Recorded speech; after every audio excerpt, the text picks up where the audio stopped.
que la nouvelle naissance est a fait, on dirait ça fait 3 ou 4 dimanches maintenant. Et on a défini ce qui c'est la nouvelle naissance. On a énuméré les conséquences de la nouvelle naissance. Et on a dit que l'homme, quand il a péché, il avait besoin de Dieu. C'est pourquoi Dieu est venu vers lui par Jésus-Christ. Mais avant tout ça, on a dit que l'homme a désobéi. Et cette désobéissance a été manifestée par plusieurs conséquences qu'on voyait. On a parlé de lui. Et il a réduit l'homme et son Dieu, qui est la première conséquence. La croissance de Christ, Dieu est l'absence de Dieu. Troisième, la vie de l'homme sans Dieu, appelé l'homme animal, est soumis à toutes sortes de péchés. Et petit, on a parlé de la multiplication des religions et de cette pernicieux. Et en deux, on va parler du plan, le plan du salut pour l'humanité. Le plan du salut pour l'humanité. Je reviens sur ce point, la page c'est capital.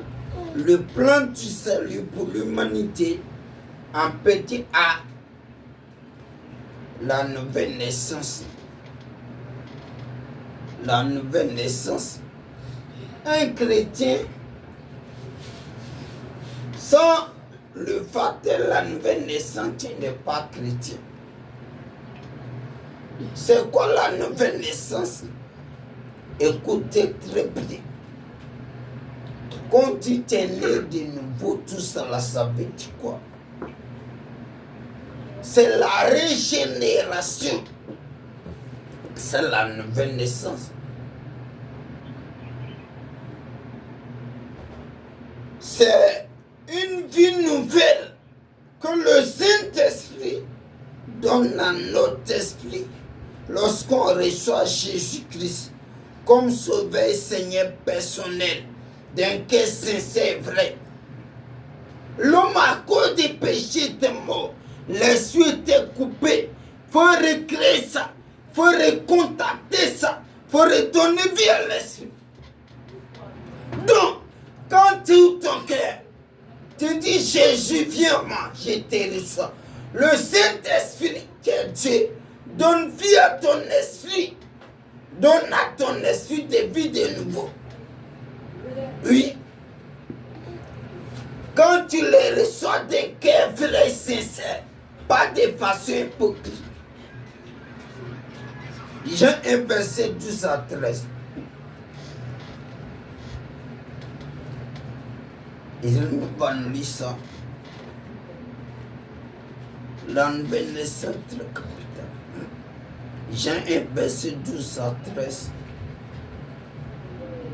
Mais à tous qui l'ont reçu, à tous ceux qui ont reçu Christ, à ceux qui croient en son nom, qui croient au nom de Jésus, et a donné le pouvoir de devenir enfants de de Dieu, devenir enfants de Dieu, lesquels sont nés non du sang, non du sang, ni de la volonté de la chair, ni de la volonté de l'homme, mais de Dieu. Ça veut dire que ce n'est pas naissant de quoi Dieu et puis à toi. Mais ça vient de Dieu. Vous savez, quand l'homme a péché, Satan avait le plein pouvoir de détruire l'homme. Et à cause du péché, Dieu a dit au serpent, tu vas manger la poussière. Bien-aimé, la poussière, le serpent ne mange pas poussière. Dieu a dit, quand tu n'as pas écouté ton Dieu, Satan va te manger toi-même. Donc l'homme sans Dieu est poussière, il est mangeable. C'est pourquoi les sorciers mangent l'homme, ils mangent la poussière. Mais quand tu deviens enfant de Dieu, né de Dieu, tu deviens esprit. Il faut lire 1 Corinthiens 6, 17.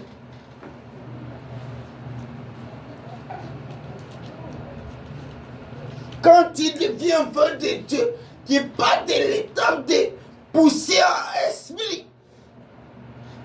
1 Corinthiens 6, 17. Oui. Mais celui qui s'attache au Seigneur est avec lui un seul esprit. Celui qui s'attache, on peut s'attacher. Il faut avoir reçu Christ. Ça veut dire que quand tu reçois Jésus, toi et Jésus, vous devenez un. Et quand vous devenez un, pour qu'on te mange, il faut qu'on mange Christ. C'est qu'il soit quelqu'un d'aller manger Christ. Colossiens 3:3. C'est qu'il soit quelqu'un. Donc, un enfant de Dieu n'est pas poussé, il est esprit. Oh, Dieu n'a pas dit à Satan de manger l'esprit. Un vrai enfant de Dieu né de nouveau n'est pas mangeable.